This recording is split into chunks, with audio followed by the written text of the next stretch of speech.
الله وحده لا شريك له ونشهد أن سيدنا ومولانا محمدا عبده ورسوله صلى الله تعالى عليه وعلى آله وأصحابه وبارك وسلم تسليما كثيرا كثيرا أما بعد فأعوذ بالله من الشيطان الرجيم بسم الله الرحمن الرحيم والذين تبوأوا الدار والإيمان من قبلهم يحبون من هاجر إليهم ولا يجدون في صدورهم حاجة مما أوتوا ويؤثرون على أنفسهم ولو كان بهم خصاصة ومن يوق شح نفسه فأولئك هم المفلحون۔ اور جن لوگوں نے ان سے پہلے مدینہ منورہ کے اندر ٹھکانہ پکڑا ہوا تھا اور ایمان بھی لائے ہوئے تھے، وہ محبت رکھتے ہیں ان لوگوں سے جو ان کی طرف ہجرت کر کے آنے والے ہیں، اور وہ اپنے دلوں کے اندر ذرا بھی اس بات کی تنگی محسوس نہیں کرتے کہ ان کو جو کچھ دیا جائے، اور وہ اپنی جانوں پر ان لوگوں کو ترجیح دیتے ہیں اگرچہ وہ خود مفلس ہوں۔ اور جو آدمی اپنے نفس کی بخیلی سے بچایا گیا بس وہی لوگ کامیاب ہیں۔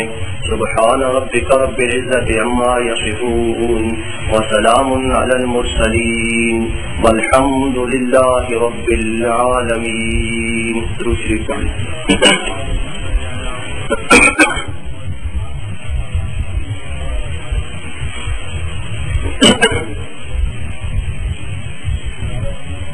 انتہائی احترام کے قابل بزرگوں، دوستوں، ساتھیوں، پیغمبر علیہ الصلوۃ والسلام کی سیرت طیبہ کا ایک مبارک سلسلہ جاری ہے۔ بحمد اللہ سیرت النبی صلی اللہ علیہ وسلم کے سلسلے کا آج یہ 7واں درس ہے۔ پچھلے درس میں آپ نے یہ بات سنی کہ پیغمبر علیہ الصلوۃ والسلام نے مکہ مکرمہ کے حالات سے تنگ آ کر اور ان مظالم سے چھٹکارا حاصل کرنے کے لیے اللہ کے اذن اور اللہ کے حکم سے آپ نے مدینہ منورہ کی طرف ہجرت فرمائی۔ ہجرت کا مختصر واقعہ میں نے آپ کے سامنے عرض کیا، اور یہ بھی عرض کیا کہ پیغمبر علیہ الصلوۃ والسلام ربیع الاول کے مہینے میں 8 تاریخ تھی ربیع الاول کی، سوموار کا دن تھا۔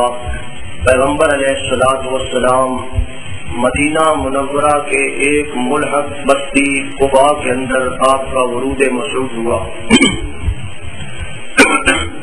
وہاں آپ نے کچھ دن قیام کیا، اور اس قیام کے دوران آپ نے وہاں ایک مسجد کی بنیاد رکھی جو آج بھی مسجد قباء کے نام سے مشہور ہے۔ اور اس مسجد کے بارے میں اللہ کے قرآن کے اندر بھی تذکرہ آ گیا، لَمَسْجِدٌ أُسِّسَ عَلَى التَّقْوَى مِنْ أَوَّلِ يَوْمٍ أَحَقُّ أَنْ تَقُومَ فِيهِ رِجَالٌ يُحِبُّونَ أَنْ يَتَطَهَّرُوا وَاللَّهُ يُحِبُّ الْمُطَّهِّرِينَ۔ یہ اللہ نے اس مسجد کا اور اس مسجد کے نمازیوں کا اللہ نے ذکر کر دیا۔ پیغمبر علیہ الصلوۃ والسلام کچھ دن وہاں قباء کے اندر گزارنے کے بعد مدینہ منورہ کی طرف روانہ ہوتے ہیں۔ یہ غالباً جمعہ کا دن تھا۔ پیغمبر علیہ الصلوۃ والسلام نے راستہ کے اندر ایک جگہ جمعہ ادا فرمایا، یہاں آج مسجد جمعہ موجود ہے۔ اس کے بعد پیغمبر علیہ الصلوۃ والسلام اپنی اونٹنی پہ سوار تھے اور مدینہ منورہ کے اندر داخل ہو رہے تھے پیغمبر علیہ الصلوۃ والسلام کی زبان پہ یہ آیات تھی فإن اللہ هو مولاه وجبریل وصالح المؤمنین والملائکۃ بعد ذلک ظہیر۔ یہ قرآن مجید کی آیات پڑھتے ہوئے آپ مدینہ منورہ کے اندر داخل ہو رہے ہیں۔ انصار کے بارے میں آپ جانتے ہیں کہ ان کے دل کے اندر پیغمبر علیہ الصلوۃ والسلام کی زیارت کا کتنا اشتیاق ہوگا، اور وہ لوگ کتنے خوش قسمت ہیں کہ آج پیغمبر علیہ الصلوۃ والسلام ان کے شہر میں ورود مسعود فرما رہے ہیں۔ انصار شدید انتظار میں تھے، وہ صفیں بنائے ہوئے، قطاریں بنائے ہوئے مدینہ منورہ کی گلیوں کے اندر، گلیوں کے موڑوں پہ وہ پیغمبر علیہ الصلوۃ والسلام کی زیارت کے لیے کھڑے ہیں۔ اور میں نے عرض کیا تھا اس استقبال کے اندر جس طرح بڑوں نے حصہ لیا اسی طرح چھوٹے بچوں نے بھی حصہ لیا۔ مدینہ منورہ کی بچیاں پیغمبر علیہ الصلوۃ والسلام کی آمد پہ یہ اشعار کہہ رہی تھی طلع البدر علینا من ثنیات الوداع وجب الشکر علینا ما دعا للہ داعی، کہ آج ہمارے شہر کے اندر وہ بدر منیر آ گیا، وہ ماہ کامل آ گیا، وہ 14ویں کے چاند کے مکھرے والا نبی آج ہمارے شہر کے اندر آ گیا۔ من ثنیات الوداع، وداع کی گھاٹیوں سے وہ آ گیا۔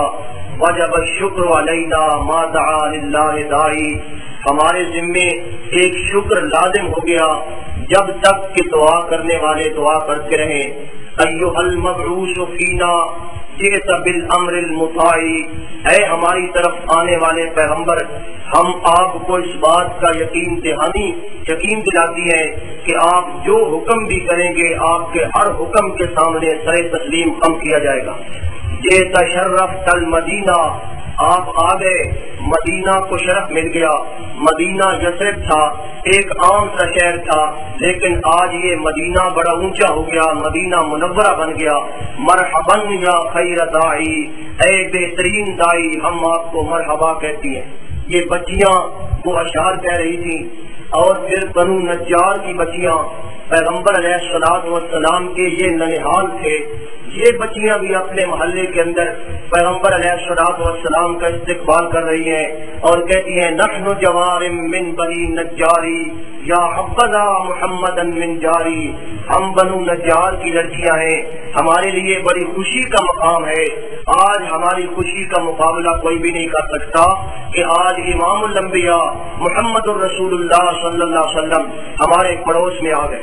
آج مدینے کا ذرہ ذرہ اس بات پہ خوش ہے کہ محمد الرسول اللہ صلی اللہ علیہ وسلم کی آمد ہو رہی ہے۔ بچیاں ادھر سے ادھر بھاگتی ہیں اور ایک دوسرے کو بتاتی ہیں یا نبی اللہ، یا رسول اللہ، اللہ کے نبی آ گئے، اللہ کے رسول آ گئے، ہمارے شہر کے اندر خدا کا نبی اور خدا کا رسول آ گیا۔ آپ جانتے ہیں کہ انصار کے اندر کتنا بڑا اشتیاق ہوگا پیغمبر علیہ الصلوۃ والسلام کی میزبانی کا۔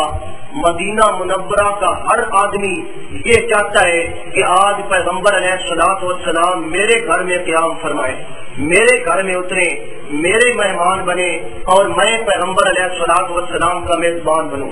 وہ تو آپ کے راستے پہ آنکھیں بچھا رہے تھے اور بار بار صحابہ کرام انصاری وہ مدینہ کے وہ ساتھی وہ بار بار آتے ہیں اور پیغمبر علیہ الصلوۃ والسلام کی اونٹنی کی مہار کو پکڑ کر آپ سے عرض کرتے ہیں کہ یا رسول اللہ صلی اللہ علیہ وسلم، یہ میرا گھر قریب کھڑا ہے، آئیے نا تشریف لائیے، میرے مہمان بنیے، میں آپ کا میزبان بننے کے لیے تیار ہوں، یہ میرا گھر کھڑا ہے۔ دوسرا کہتا ہے جی یہ میرا گھر کھڑا ہے، میرے گھر تشریف لائیں۔ پیغمبر علیہ الصلوۃ والسلام نے جب یہ منظر دیکھا، ان کا اشتیاق دیکھا، تو پیغمبر علیہ الصلوۃ والسلام نے اونٹنی کی مہار کو چھوڑ دیا، اونٹنی کی مہار کو آپ نے چھوڑ دیا اور فرمایا دعوہا فإنہا مأمورۃ، انصاریوں اونٹنی کی مہار کو میں نے بھی چھوڑ دیا، تم بھی چھوڑ دو، فإنہا مأمورۃ، جہاں اللہ کا حکم ہوگا وہی ہم قیام کریں گے۔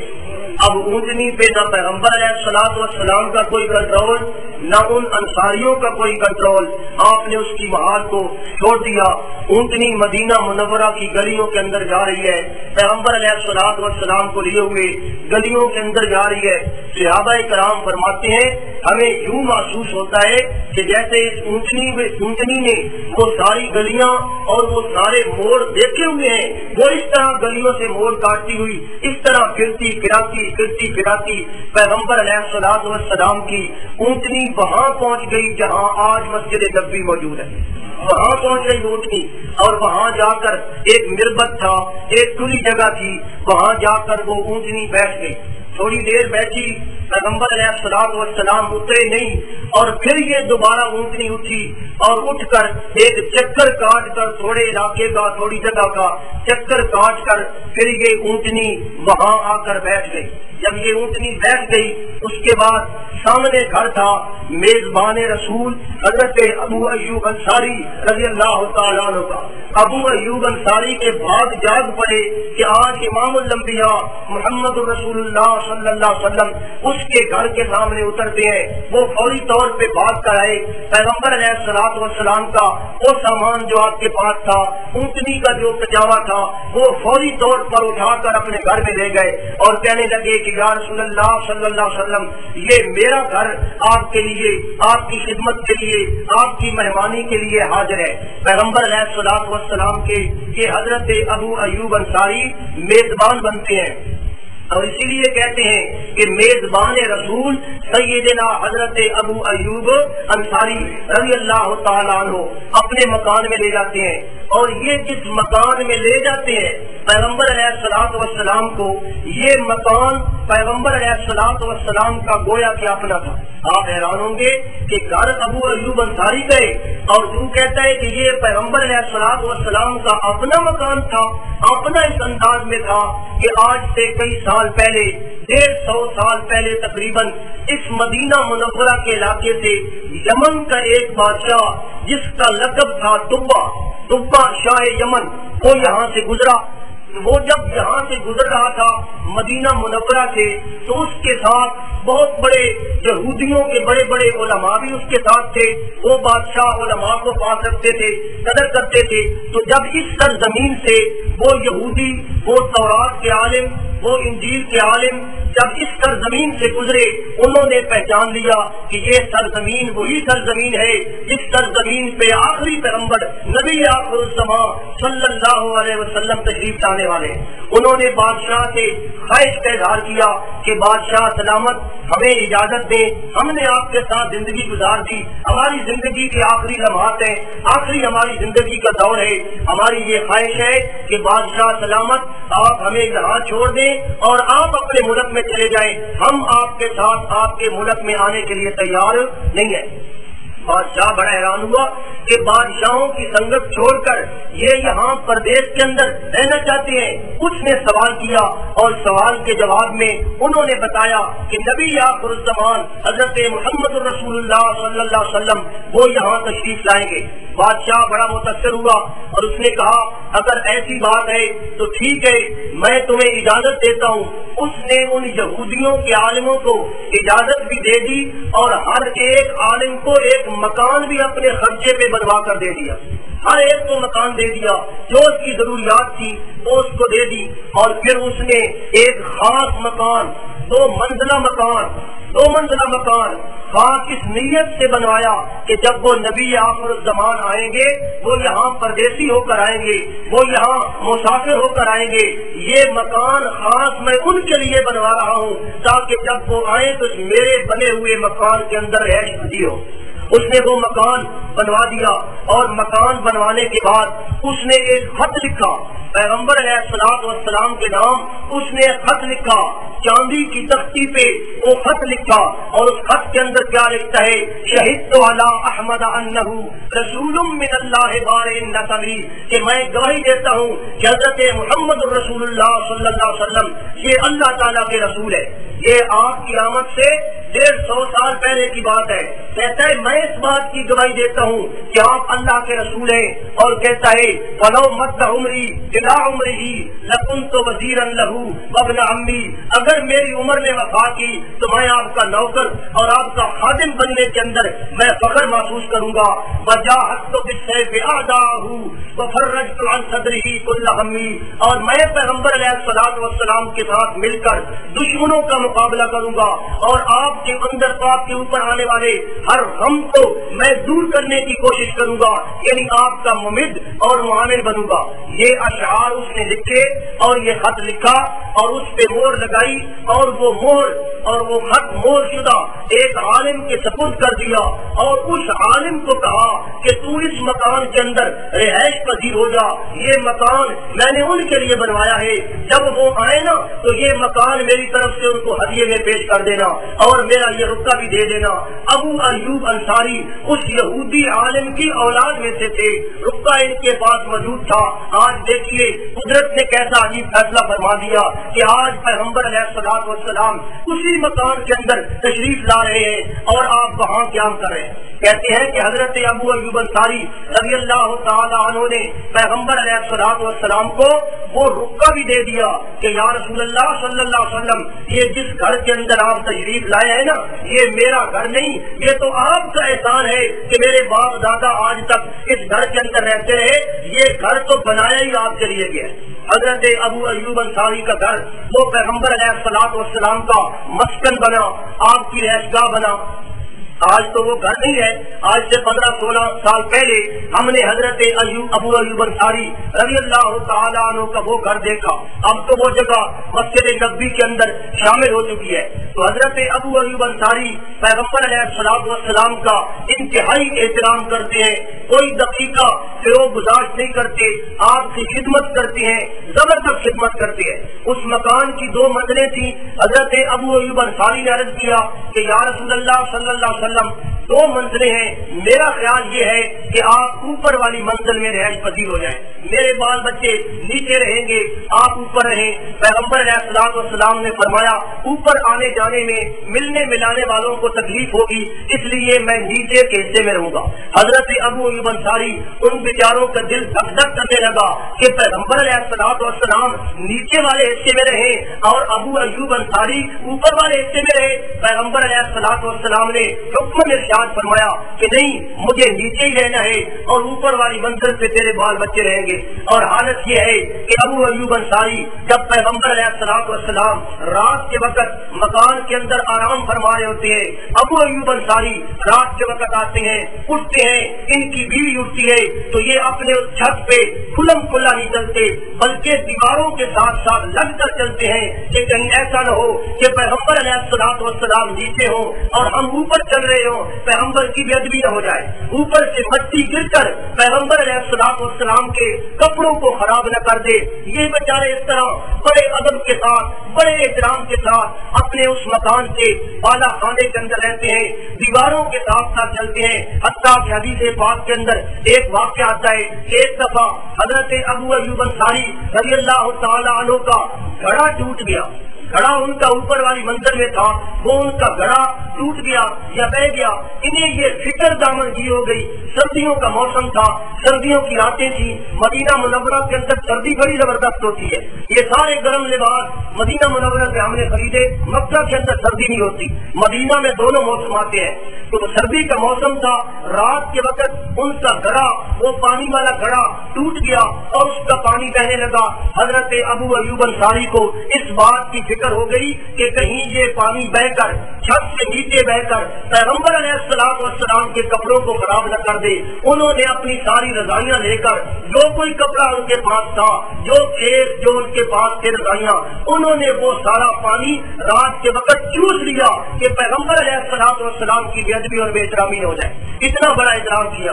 پیغمبر علیہ الصلوۃ والسلام 6 مہینے تک حضرت ابو ایوب انصاری کے گھر میں مہمان کی حیثیت سے رہے. 6 مہینے کے بعد پیغمبر علیہ الصلوۃ والسلام نے مسجد نبوی کی تعمیر کو شروع کر دیا. وہاں جگہ آپ نے خریدی, 2